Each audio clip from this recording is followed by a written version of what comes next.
ભોજન એક જ જ્ઞાનીને ખવડાવવાનો મહત્વ છે, જે શ્રાદ્ધમાં વેદ રહિત 10,000 બ્રાહ્મણોને એક બાજુ જમાડો અને બીજી તરફ જ્ઞાનીને એક જ ને જમાડો તો એક જ જમે તો પણ ધર્મના દ્રષ્ટિએ સર્વેના 10,000 માણસોને જમાડવાનું ફળ મળે છે.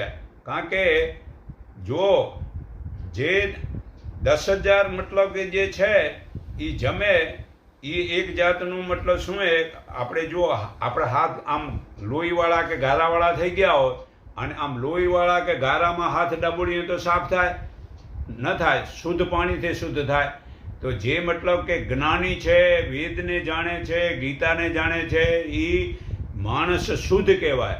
તો એ શુદ્ધને જો જમાડો એકને તો 10,000 ને જમાડવાનું ફળ મળે.